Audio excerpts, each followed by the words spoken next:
Naam, assalamu alaikum warahmatullahi wabarakatuhu. Bismillahirrahmanirrahim. Alhamdulillahi rabbil alamin wassalatu wassalamu ala sayyidina Muhammadin sallallahu alayhi wasallam. Inna Allaha wa malaikatahu yusalluna ala nabi ya ayyuhalladhina amanu sallu alayhi wa sallimu taslima.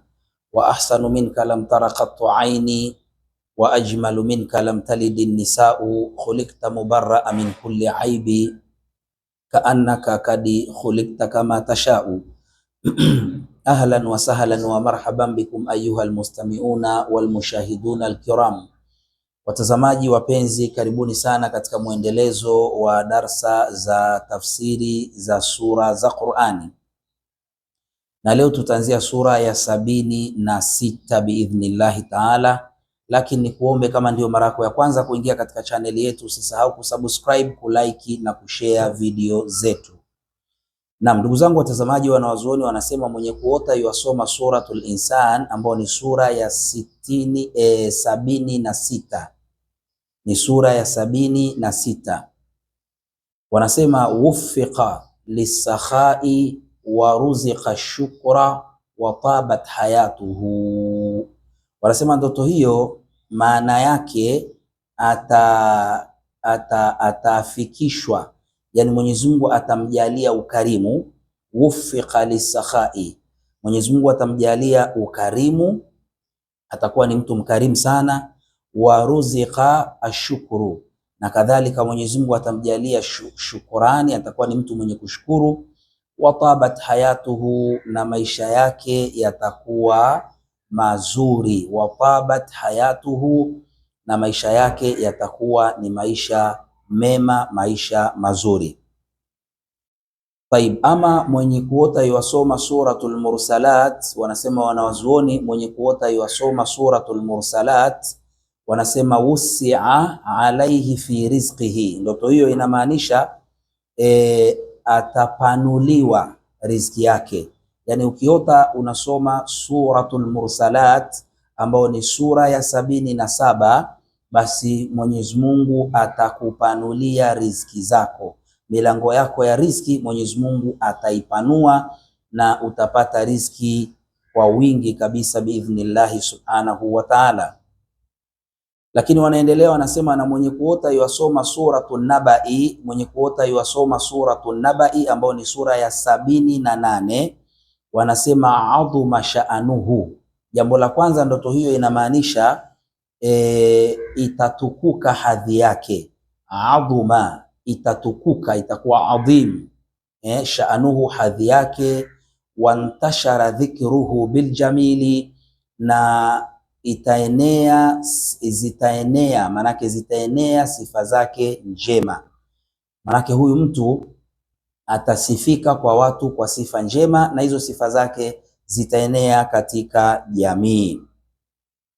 Taibu, wanasema na mwenye kuota yuasoma suratu An-Nazi'at ambayo ni sura ya 79. An-Nazi'at ni sura ya 79. Wanasema nuzi'atil humum wal khiyanati min qalbihi. Wanasema ndoto hiyo inamaanisha ataondolewa huzuni. Huyo mtu mwenye kuota yuasoma suratul Nazi'at ataondolewa huzuni, wasiwasi, wal khiyanat, na udanganyifu, min qalbihi, katika moyo wake, kwa maana maishani mwake. Yani hata kuwa na sifa ya uongo, sifa ya udanganyifu. Mwenyezi Mungu atamuondolea sifa hiyo kwa rehema zake Allah subhanahu wa ta'ala. Ama wanaendelea wanasema, na mwenye kuota yuasoma suratu Abasa, mwenye kuota yuasoma suratu Abasa ambayo ni sura ya 80, fa innahu yakthiru athna az-zakati az-zakati as-sadaqa. Wanasema mwenye kuota yuasoma suratu Abasa, basi kwa hakika ndoto hiyo inamaanisha mtu huyo atakuwa ni mwenye kutoa zaka na sadaka mara kwa mara. Ukiota unasoma suratu Abasa, maana yake Mwenyezi Mungu atakujalia utakuwa ni mwenye kutoa zaka na sadaka mara kwa mara. Taib, lakini wanasema na mwenye kuota yuasoma suratu Takwir, Suratu Takwir ni sura ya 81, sura ya 81. Wanasema kathurat asfaruhu fi nahiyati al-mashriq.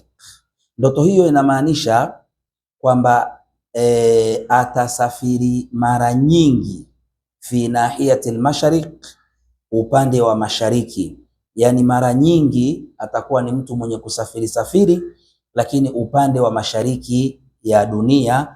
Wa kathurati arbahuhu fi asfarihi, na atapata faida nyingi katika safari zake, atapata faida nyingi sana katika safari zake.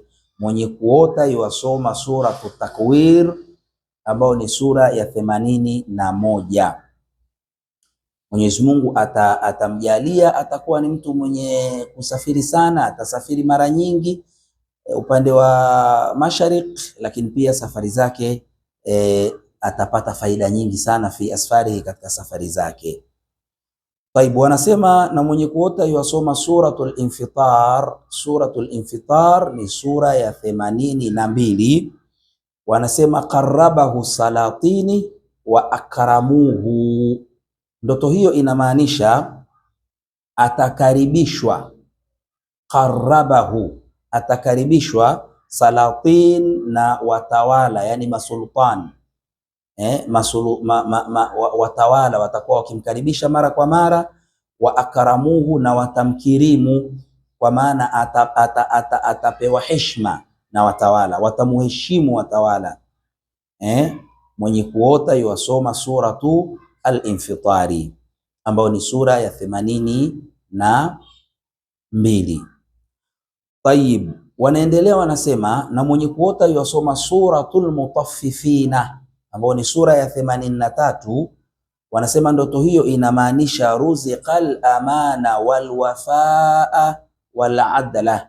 Ndoto hiyo inamaanisha huyu mtu mwenye kuota yuwasoma suratul Mutaffifin ataruzukiwa na Mwenyezi Mungu, atabarikiwa na Mwenyezi Mungu uaminifu, yani atakuwa ni mwaminifu, walwafa, na atakuwa ni mwenye kutekeleza ahadi, yani atakuwa akimwahidi mtu basi hatakuwa ni mtu muongo, atakuwa ni mtu mwenye kutekeleza ahadi, wala adala, lakini pia atakuwa ni mtu mwadilifu.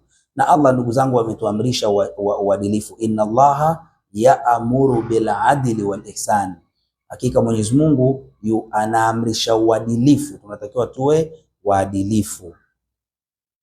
Tayib, ama mwenye kuota yuwasoma suratul Inshiqaq ambayo ni sura ya 84. Suratul Inshiqaq wanasema kathura nasluhu wa waladuhu.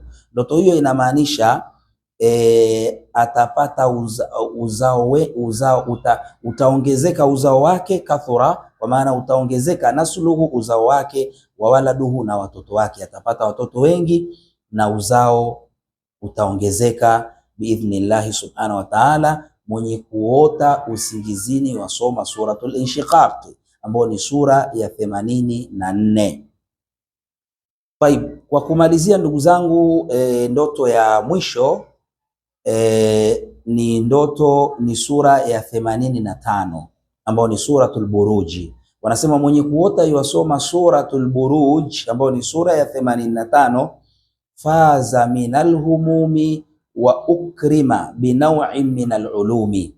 Wanasema ndoto hiyo inaashiria ama inamaanisha ataokolewa, faza, ataokolewa, minal humumi, na wasiwasi, huzuni. Maanake kama alikuwa ni mtu mwenye huzuni, alikuwa mtu mwenye wasiwasi, basi Mwenyezi Mungu atamuondolea, ataokolewa katika hali kama hizo. Wa ukrima, na atakirimiwa, kwa maana atatukuzwa, binaw'in minal ulumi, na aina fulani ya elimu. Mwenyezi Mungu atamkirimu kwa kumpa aina fulani ya elimu. Kwa hivyo hizo ni tafsiri za sura za Qur'ani, na insha Allahu taala usikose kufuatilia muendelezo mpaka tuzimalize sura zote za Qur'ani 114. Lakini pia kwa wale ambao mtahitaji tafsiri ya ndoto zenu binafsi, ndoto binafsi tuna tafsiri kwa sadaka. Utatutumia sadaka yako kupitia nambari yetu ya simu ambayo ni 0652 286323. Jina litakuja Shaabani Mponda. Lakini pia kwa mahitaji ya tiba, mahitaji ya visomo vya kubatilisha uchawi, hasadi, kuondoa mashaitani mwilini, ndani ya nyumba, visomo unahitaji, labda kuna kitu chako unataka kuuza, nyumba yako, gari yako, shamba lako, tuwasiliane, insha Allahu taala tutakusaidia. Unahitaji visomo vya kupandishwa cheo kazini, hadhi, heshima kazini, uheshimike, upendwe na watu, tuwasiliane kwa nambari zetu hizo ambazo ni 0652 286323. Naitwa Imamu Shaabani Ramadhani Mponda. Assalamu alaikum wa rahmatullahi wa barakatuhu.